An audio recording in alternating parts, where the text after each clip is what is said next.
Hello, my name is Ali and welcome to my channel. We are back with Mystic Destiny Serendipity of Aeons, Shinji's route. Let's go. That's all Shinji says before walking out of sight. Killian makes no moves to stop him and instead looks at me. It appears you will both be staying in Avalon for some time. I'll take you to a room where you can rest if you'll follow me. Alright, thank you. I follow Killian to a beautiful guest bedroom in the castle. It is pretty, it's interesting. The chandelier thing almost looks like something you'd see in a dungeon. I don't know why I think that, but whatever. This will be your bedroom during your stay, and at any other times you might come. And now, I will take my leave. I must check on Queen Torika. I nod, and Killian leaves the room. So, what now? Left by myself, I look around the room, examining every detail. Eventually, I come to stop in front of the fireplace and glance up at the symbol above it. It looks like a fidget spinner. I wonder what this is. A fidget spinner. I feel like I've seen it everywhere here. I narrow my eyes staring at the symbol. It seems familiar to me, somehow, but I'm certain I've only seen it here. I begin to feel strange somehow as I look at the symbol, lightheaded and almost floating. That sounds very, what's the word? Suspicious. Ugh, maybe I'd better lie down and take a nap or something. I hope I'm not getting sick. Still feeling strange, I get into bed and quickly fall into slumber. I open my eyes and find myself looking at a surreal but pretty sky. How did I end up outside? I look around, but only see clouds around me. I must be dreaming, then. Well, if this is a dream and I'm floating in the clouds, I should try and fly. I start making swimming motions with my arms and somehow actually start moving along the clouds. Eventually, I realize I don't need to make the motions anymore and start twirling and soaring instead. It feels so wonderful and freeing. Whose voice is this? I'm just gonna guess, Shinji. Munchie! A voice calls out like thunder, too distorted to tell who it is.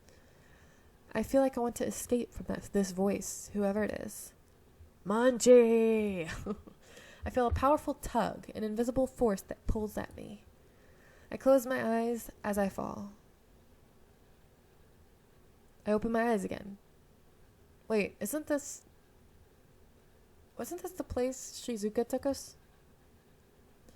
I feel my heart plummet into my stomach. I think I'm right. No, not this place. Anything but this place. I turn around to the door and reach out to push it open, but I can't. There's something keeping me from going out of the room. Munchie? I freeze at the sound of this voice. This voice I know so well. It's just a dream. This is all just a dream. I will myself to wake up, but I'm still here, standing in this terrible place. So I force myself to turn around to face the voice. And there stands the one person I've been dreading the most for months. My mother. My creator. Munchie, I need to talk to you. No, I don't want to hear it. What you did to me. Munchie, please. No! Oh, okay, we're on a new chapter. Weird way to stop. Aurora, or it's Aura. I don't know, I didn't look. Whatever. No! I shout myself awake, propelling myself out of the dream and away from my mother. I drag in deep, ragged breaths as I look around the unfamiliar room. Right. I'm here. In Avalon. As I begin to calm down, I realize that I feel better physically, although my emotions are still like a storm. I take my phone out and check the time. It's already this late? I must have slept into the next day. Sunrise should be soon then. I wonder where Shinji is. Maybe I can go find him. With that thought, I push myself out of bed and leave the room. As soon as I get to the terrace, I see Shinji. He's leaning over the railing, looking out into distance over the sea. As I walk up to him, he looks at me. They won't let me see Mickey at all.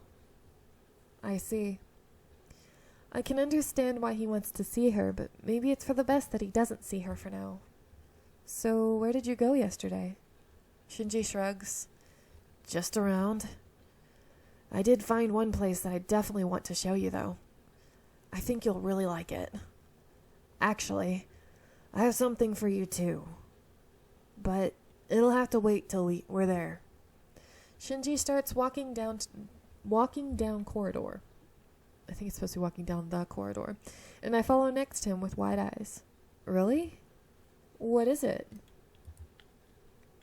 Oh, is it a castle garden? Or maybe the training grounds where the knights practice? Shinji chuckles. No and no. You'll see. I'm not telling you yet. That ruins the surprise. I'm like that too when my husband says he's got a surprise for me. I'm like, what is it? What is it? Is it this? Is it that? And he's like, no, I'm not answering you. Curiosity brimming, I go with Shinji to this special place.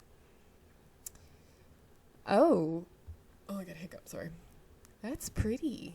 I like this special place. We walk down from the castle to a small lake and draw in a deep breath. So, what do you think? It's so beautiful here. I love it. We find a place to sit on the grass together and watch the dawn sky over the water. Do you know anything about this place? Shinji shakes his head. I haven't had a chance to find out much about it, other than that it's called Loch Nineveh? I don't know. Nineveh, I guess. Also, like I was saying earlier, because of recent events, I forgot to give you something before. Shinji pulls out a ring with an amethyst in it. Oh, so he made a gear crystal out of a ring. Oh, that's pretty cool. I got someone to make you a personalized gear crystal. A gear crystal? I rack my brain trying to remember what is. It's a crystal that stores gear to help you control and increase magical abilities. Oh, right. I look down at the ring, and Shinji takes my hand in his. I feel my face grow warm as he slides on the ring. It's almost like we're a couple. Thank you so much, Shinji. No problem. We sit and talk for a little while before I find myself staring at the ring again. I look up at Shinji. Could I try it out now? Of course. It's yours now. I look nervously down at the ring, wondering what it's going to feel like when I activate it. I stand up and listen to Shinji's instruction to focus my power into the crystal. Whee! Whoa, it's a different outfit. It's not like that magical girl kind of outfit. Now it's like a princessy kind of look, I guess. When I open my eyes, I'm clad in a flowing long purple dress embroidered with gold. Wow, it's so pretty. I examine my dress a little longer, marveling at how different it is from anything I've worn before. When I sit back down, I realize Shinji's no longer sitting down. He seems to be picking flowers. What are you doing, Shinji? Picking flowers. Like, no der. When I was very young, my father died.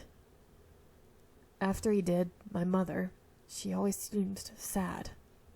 So, I tried to make her flower crowns to cheer up. She'd always smile and say thank you, even though they were terrible.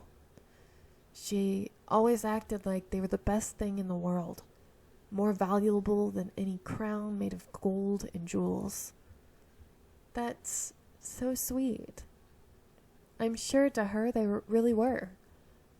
A momentary silence falls over us as Shinji begins making a flower crown. A question I've been wanting to ask suddenly comes to mind. How is it that you can see spirits, Shinji? Shinji looks up at me, and I suddenly feel embarrassed for having asked out of the blue like that. Shinji doesn't seem like he minds much, though, so I had a few more questions. Are there many mages that can see spirits? Well, it's a really long story. I don't mind. I want to know. If you're okay with telling me. Yeah, alright. Ever since I was a little boy, I felt out of place, like I didn't belong.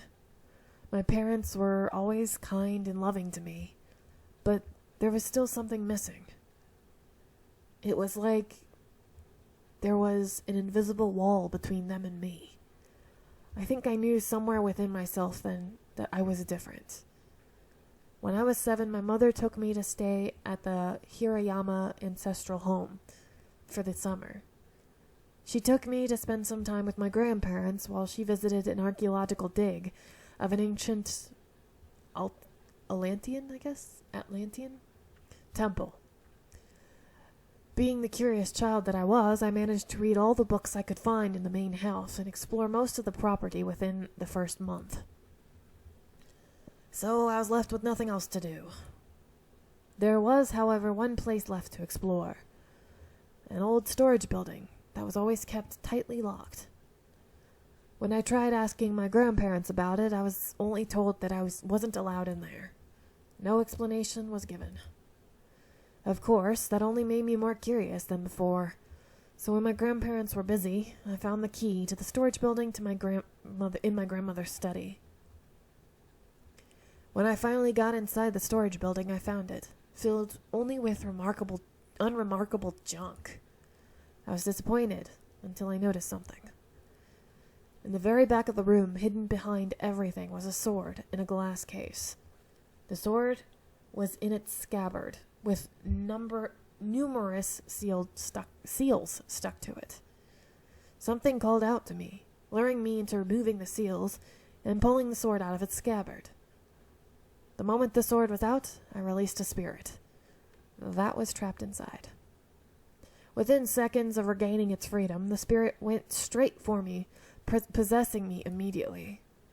When it connected with me, I could immediately feel all the pain, the unbridled rage, fear, and intense sadness of the spirit. Only moments passed as I watched the life of the spirit flashing before my eyes. Its life, betrayal, and murder. How it wasn't allowed to move on to the afterlife, and how it was forced into the sword, bound and sealed for centuries. Seething with rage, the spirit wanted to lash out. It wanted revenge on those who trapped it. They were long dead, but that didn't satisfy the spirit. It wanted someone else to feel what it felt. Possessed. My body moved to the will of the spirit. I grabbed the sword and went outside. I found my grandparents almost immediately. I didn't even have to say anything. They could immediately tell that something was wrong. They tried talking with the spirit, but it was too far gone. Unwilling to listen to anyone. I attacked my grandfather with a sword. My grandparents were forced to defend themselves, all while trying not to hurt me. They continued to plead with the spirit to let me go, but their words fell on deaf ears. Inside, I was forced to watch myself attack my grandparents. At first, I tried to get the spirit out by force, but that didn't work. Then I started talking to the spirit. I tried to say that I wanted someone else to feel its pain that no one understood. Then I told the spirit that I did. I understood. I had felt all the things the spirit felt, seen its life and death. If anyone understood, it was me. The spirit calmed down and my body froze. Ignoring the world, I and the spirit talked. Eventually the spirit agreed to leave, as long as I agreed to bury the sword, since it was all that was left of the spirit. It wanted to be buried, and it wished for a tombstone, since it didn't get one when it was murdered. I agreed to the terms willingly, and the spirit finally agreed to let me go. After the spirit released me, I could see it disappear into the afterlife. I fulfilled my promise to the spirit and buried the sword, along with making a small tombstone to mark the grave. They said that experience made me into an esper, but now I don't know for certain. To be honest, it might have just been the trigger to unlock some of my Fey powers. Shinji finally lapses into silence. I try to search for the right words, but they won't come. So, you were possessed? Yeah, but it's fine. But that sounds horrific. Traumatizing. I'm fine. Seriously. As hard to believe as that sounds, it's something that doesn't bother me anymore. Well, okay. I guess I'll have to trust you on that. Wanting to get away from the subject, I look around for something else to talk about. My eyes settle on the garb I'm still wearing, and I look at Shinji again. Hey, Shinji? What does your gear look like? Can you show it to me? Sure. Shinji grabs a ring on his finger, and before I can even blink, his clothes have changed. Oh my god. I like you. Wait. He's got a tear on the arm. Interesting. Wow, you look really cool, Shinji. Thanks. Hey, could you stand up for me? Shinji reaches out a hand to me, and though I'm confused, I take it. He pulls me to my feet. I begin to feel my face get warm when I see how close we are, but he doesn't step away. Instead, he speaks to me in a quiet, gentle voice. Close your eyes. My heart pounding, I will myself to obey Shinji. A CG of Shinji! I feel large hands on my face, and something light is lowered onto my head. So pretty. There, a crown fit for a queen. Although, you're far prettier than any queen I've seen. I open my eyes, feeling shy, but happy enough to be playful. Have you seen many queens then? No, just the one. But queen or no queen, there are few who are so beautiful both inside and out. The sun begins to rise in the dawning sky, and time seems to slow to a crawl as we look into each other's eyes. Does he like us? There's so much beauty around us and in front of me that my mind desperately tries to remember every detail of this moment. The sound of the babbling water, the scent of the flowers all around us and in my hair, the heat of the warm sun on my face, and Shinji's kind brown eyes and gentle smile, finally looking into mine as if I were the only one who mattered in the world. We stay like this for a few moments longer, staring into each other's eyes. Feeling shy, I separate myself from Shinji, trying to stifle a yawn. If you're tired, you can take a nap for a little bit. Yeah, that sounds nice. Shinji and I both lie down on the soft grass next to each other. Yeah, that sounds nice. Feeling extremely relaxed, I fall asleep almost immediately.